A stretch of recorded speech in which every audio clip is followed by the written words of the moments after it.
안녕하세요. 자유유튜브더 자윤입니다. 금요 리포트, 미국 제조업 지수 하락, 이제 경제 폭망하나요? 지금 우리가 꼭 알아야 할 경제 상황, 한국은 땡땡이다 라는 제목으로 이야기를 한번 해볼까 합니다. 자, 최근 여러 가지 거시 경제 상황에 대한 이야기들이 들려오고 있습니다. 이와 관련해서 증권가에서도 여러 가지 리포트들을 쏟아내고 있는데요. 우리가 투자를 하는 데 있어서 큰 판이 어떻게 돌아가는지 알고 투자를 하면 그만큼 좋은 성과를 낼 수가 있기 때문에, 그래서 오늘은 어떻게 판이 돌아가고 있는지 여기에 대해서 한번 이야기해보는 시간 가져보도록 하겠습니다. 금요 리포트 24번째 시간입니다. 자, 지난 한 주 동안 많은 리포트가 쏟아졌는데 제가 어떤 것들을 선택했나? 5월 4일 날 KB증권에서 나온 ISM 제조업 생각보다 심각한 문제들이라는 리포트 가져왔고요. 그리고 5월 6일 마찬가지로 KB증권에서 나온 ISM 서비스업 지수도 둔화, 5가지 구조적 인플레이션 요인이라는 리포트, 그리고 5월 6일 KB증권에서 나온 병목 현상으로 인한 설비 투자 확대 움직임의 방점, 그리고 5월 6일 하나금융투자에서 나온 시장의 온도 공급 병목 현상이라는 제목의 리포트 한번 가져와 봤습니다. 자, 전부 글로벌 경제 상황하고 관련 있는 리포트인데, 자, 앞으로 우리가 투자를 하는데 이런 내용들 알고 있으면 많은 도움이 될 것 같아서 자, 오늘 이렇게 4개 리포트 한번 준비해 봤습니다. 자, 뉴스 기사 한번 제가 가져와 봤습니다. 자, 글로벌 경제 바로미터, 바로 미국 제조업 PMI 지수입니다. 자, 우리나라에도 PMI 지수가 산출되고 있긴 하지만 글로벌 경제에 막대한 영향을 미치는 게 미국이기 때문에 미국 제조업 지수가 상당히 중요합니다. 특히 우리나라와 같은 수출 중심 국가는 미국 제조업 지수가 좋으냐 나쁘냐에 따라서 우리나라 경제에 많은 영향을 받을 수가 있기 때문에 우리가 이런 것들 체크하는 거 중요한데요. 자, 미국 제조업 지수가 4월 달에 하락을 했다고 합니다. 자, 그러면 경제 둔화 국면으로 접어드는 게 아닌가, 이런 생각을 한번 해볼 수가 있겠는데, 자, 4월 미국 제조업 PMI 지수 60.7을 기록했습니다. 자, 3월에 64.7보다 하락했기 때문에 시장에서는 의외의 결과다, 이런 반응이 많았는데요. 시장의 예상치는 65였습니다. 그렇지만 60.7로 큰 폭의 예상치를 크게 밑돌았다는 거죠. 자, 그래서 제조업 지표에 실망을 했다. 원달러 하락 마감했다. 달러가 약세를 보였다는 말입니다. 자, 그리고 제조업 지수 둔화, 공급망 병목 현상의 원인이 있다, 이런 이야기 나오고 있는데 제가 여기다가 번개 표시해놨죠. 중요합니다. 자, 그리고 10년물 채권금리 1.6%대로 하락, 제조업 지수 예상 밖의 급락이다. 자, 달러 지수 0.3% 하락이다. 그러면서 유로 강세를 보이고 있다, 이런 이야기. 자, 그리고 PMI에서 나타난 인플레 압력, 물가 5%까지 오를 수도 있다, 이런 이야기 나오는데, 자, 이런 이야기들 우리가 한번 중요하게 봐야 됩니다. 자, 그리고 제가 이전에 올린 영상, 인플레이션 관련 영상도 다 이것과 연결이 된다고 할 수가 있겠죠. 자, 그런데 우리가 제조업 지수가 예상치를 5포인트 정도 하락했다. 자, 그리고 3월 64.7포인트보다 큰 폭으로 하락을 했습니다. 자, 그러면 이거 안 좋은 거 아니냐, 이렇게 생각할 수 있는데, 사실 이 제조업 지수라는 것은 50을 기준으로 해서 50보다 위에 있으면은 자, 경제가 회복 국면이다, 좋다, 이런 말이고요. 자, 50보다 아래에 있으면은 경제가 침체 국면이다, 이런 이야기입니다. 자, 그러니까 사실상 미국 제조업 지수는 작년 팬데믹 이후에 6월부터 50 이상 이렇게 회복을 다 했고요. 지금은 엄청나게 호황기를 구가하고 있다, 이렇게 우리가 생각을 하면 됩니다. 물론 이번 달에는 지표가 좀 낮게 나왔기 때문에 소폭 둔화하고 있다, 이렇게 볼 수가 있겠지만 어쨌건 간에 지금 50 위에 머무르고 있기 때문에 경제적으로는 큰 문제가 없다. 물론 추세적으로 이제 하락 추세로 접어든다면 우리가 걱정을 해야 되겠지만 아직까지는 그런 기미는 보이지 않는다, 이렇게 생각을 하면 됩니다. 자, 그래서 제조업 지수에 관련되는 뉴스 타이틀 한번 봤는데 제가 좀 전에 이런 것들 한번 주목해야 된다, 이런 이야기 했었고요. 자, 그러면 리포트 한번 보도록 하겠습니다. 자, 첫 번째 리포트입니다. 5월 4일 KB증권에서 나온 ISM 제조업 생각보다 심각한 문제들입니다. 자, 그래서 글로벌 경기 바로미터 제조업 지수 하락의 원인이 무엇인가? 자, 경기 부진이 아니라 수요를 따라가지 못하는 공급 때문이라는 거죠. 자, 그래서 예상치 못한 부진이었습니다. 시장의 전망치는 무려 65였다는 거죠. 전월 64.7보다 조금 높게 잡았습니다. 그렇지만 60대에 머물렀다는 겁니다. 자, 그런데 중요한 것은 이렇게 지표가 부진하게 나온 것은 경기가 좋지 않아서가 아니라 반대로 너무 좋아서, 너무 좋아서 지표가 잘 안 나왔다는 겁니다. 그게 무슨 말이냐? 바로 공급 병목 현상하고 가격 급등이 생각보다 심각하다는 겁니다. 자, 그래서 원부자재 조달 문제로 생산 차질이 생겼고, 자, 그리고 가격은 상승을 했고, 자, 재고가 심각하게 줄어들고 있다고 합니다.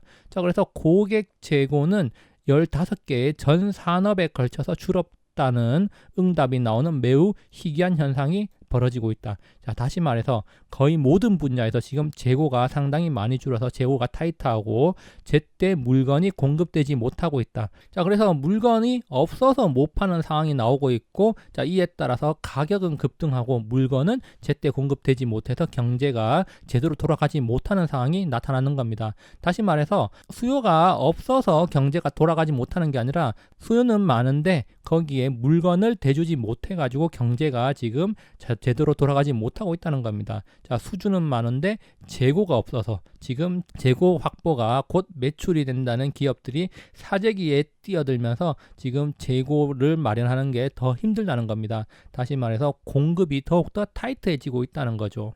자, 그리고 5월 6일 리포트 보면은 비슷한 맥락입니다. 같은 KB증권에서 나온 건데요. ISM 서비스업 지수도 둔화하고 5가지 구조적 인플레이션 요인이 있다. 이런 내용의 리포트인데요. 여기서 제조업 지수와 관련되는 것만 한번 추려서 보면은, 자, 재고가 부족하니까 사업 활동에 영향을 받는다. 물건을 팔고 싶어도 못 판다는 거죠. 그리고 원부자재 가격이 높아지니까 물건을 만드는데 가격도 높아지고, 자, 그러니까 또 소비자 가격을 올릴 수밖에 없는 제품 가격이 올라가는 그런 현상이 나타나는 겁니다. 공급 차질에 문제가 생기니까 제조업 지수도 하락을 한다는 거죠. 제대로 된 경제 활동을 못 하니까요. 자, 그래서 주문 잔량 지수를 보면 전월 대비 5.5포인트 상승한 55.7%를 기록을 했다는 겁니다. 자, 사업 활동이 둔화된 것은 공급 차질이 지속됐기 때문이다. 즉, 공급 차질이 지속되면서 사업 활동, 경제 활동이 제대로 이루어지지 못해서 지수가 하락했다는 겁니다. 자, 그래서 지금 재고가 충분하지 않다는 인식을 반영을 하고 있고, 또 마찬가지로 제조업 지수와 마찬가지로 서비스업 지수의 가격 지수도 전월 대비 상승하면서 2008년 7월 이후에 최고치를 기록했다. 2008년 7월이면 금융위기 터지기 직전 부동산 버블이 절정에 이르렀을 때입니다. 사람들이 돈을 흥청망청 쓸 때, 자, 그때입니다. 그때 이후로 최고치를 기록하고 있다고 합니다. 서비스업 지수의 가격 지수가 말이죠. 자, 가격 지수란 말은 가격이 그만큼 지금 높아지고 있다. 자, 이것은 인플레이션의 한 요소가 된다는 겁니다. 자, 그리고 세 번째 리포트 5월 6일 날 KB증권에서 나온 병목 현상으로 인한 설비 투자 확대 움직임에 방점을 찍는다. 자, 그래서 병목 현상이 나타나고 있는데 공급을 제때 못하니까 지금 기업들이 어떻게 대응을 해야 되겠죠. 단기간에 끝날 이슈가 아니다. 그렇다면 결국 설비 투자로 연결될 수밖에 없다는 겁니다. 생산을 더 늘릴 수밖에 없죠. 자, 그리고 미국에서는 이미 설비 투자가 진행 중이라는데 우리가 주목을 해야 됩니다. 자, 그래서 이런 병목 현상에 대응하는 차원에서 지금 투자 확대가 이어지고 있다. 미국의 설비 투자 빠르게 회복되고 있고 건설 투자 회복도 예상되고 있다. 자, 특히 자본재 주문의 경우 등락을 거듭하며 정체된 양상을 보여왔지만, 자, 최근 미국의 비국방 자본재 주문액은 최고치로 높아졌다고 합니다. 자, 이것이 바로 또 설비 투자와 연결이 되는 겁니다. 최근 급격한 경기 회복은 병목 현상으로 이어졌고 기업들은 빠르게 설비 투자에 나서면서 이 병목 현상을 최대한 빨리 해결하려고 노력을 하고 있다는 겁니다. 자, 그래서 지금 이런 병목 현상은 당장의 생산 차질보다는 이로 인한 투자 확대 가능성에 주목을 해야 된다. 즉, 설비 투자 확대에 우리가 주목을 할 필요가 있다. 이런 내용입니다. 자, 그래서 그래프 한번 살펴보면요. 지금 제조업 생산 활동 지수가 떨어졌습니다. 왜? 물건이 없으니까, 물건을 팔고 싶어도 팔 수가 없으니까. 자, 그리고 원부자재 가격도 너무 높아져 가지고 지금 기업 입장에서도 좀 곤란한 상황입니다. 자, 그러면서 자, 가격 지수, 서비스업과 제조업 가격 지수는 계속해서 올라갑니다. 자, 왜? 원부자재 가격이 올라가고 지금 병목 현상으로 공급 부족 현상이 일어나니까 가격이 올라가죠. 자, 그리고 서비스업 가격도 올라간다. 왜? 일할 사람이 부족하니까. 수요는 많은데 지금 일할 사람이 부족하다. 자, 제가 지난 영상에서 이야기를 했습니다. 자, 그러니까 이렇게 올라가고 있다는 거죠. 자, 그리고 자본재 주문을 보면은 자, 언제 드라마틱하게 증가를 했냐? 90년대 한 차례 증가를 했고 2004년에서 2007년 사이 자, 글로벌 호황 시기, 그리고 2009년에서 2010년 차화정 장세 때, 자, 그리고 지금 자본재 주문이 의미 있게 증가하고 있는 국면이 2020년부터 2021년 현재라는 겁니다. 자, 그렇다면 이 시기에 어떤 업종들이 유망했는지 그런 것들을 생각해 보면 또 투자의 팁을 찾을 수가 있겠습니다. 자, 어쨌거나 지금 설비 투자 상당히 증가하고 있다는 점 우리가 주목을 해야 됩니다. 자, 그리고 5월 6일 날 하나금융투자에서 나온 자, 시장의 온도 공급 병목 현상이라는 리포트입니다. 자, 병목 현상, 빠른 물가 상승을 야기할 것인가? 자, 제조업 지수 하락, 앞서 살펴봤듯이 공급과 재고 부족에서 기인한 거다. 자, 그리고 가격이 빠르게 상승 중이라고 합니다. 결국 강한 인플레이션이 나타날 수 있는 상황이다. 우리가 이 점 주목을 해야 됩니다. 자, 그래서 이 리포트에서 말하기를 자, 여기서 자, 제조업 지수 하락, 진짜 문제, 병목 현상이 나타나고 있는 현상 속에서 진짜 문제는 경기 회복 속도보다 물가 상승 속도가 빠르게 나타날 가능성, 빠르게 나타날 경우 문제가 된다. 이런 이야기입니다. 기업들이 원자재 공급 부족 현상과 그에 따른 가격 상승 가능성에 대한 우려를 표하고 있다. 자, 그래서 예상보다 빠른 인플레이션이 나타날 수가 있다. 이런 내용입니다. 자, 실제로 구리 가격은 10년 내 최고가 경신, 자, 원유 가격도 지금 배럴당 65달러 선까지 상승, 농산물 가격도 2013년 이후 최고 수준까지 상승했습니다. 자, 지금 가격 안 오른 게 없다는 겁니다.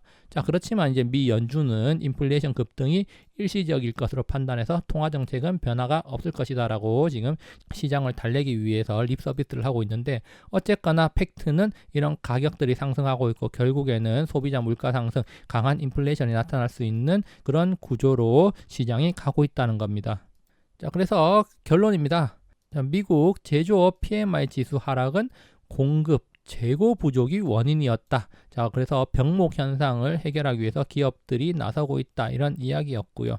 자, 경기 회복 속도가 예상보다 빠르고 수요가 강하게 발생하고 있다는 점입니다. 자, 그렇기 때문에 제조업체들이 수요를 따라가지 못하고 여기에 설상가상으로 원자재 가격 상승, 부품 수급 문제 등으로 재고 확보에도 어려움을 겪고 있다고 합니다. 자, 그렇기 때문에 결국 가격 상승이 강하게 나타나고 있고, 자, 이것은 강한 인플레이션을 유발할 수 있다는 점 우리가 주목을 해야 될 겁니다.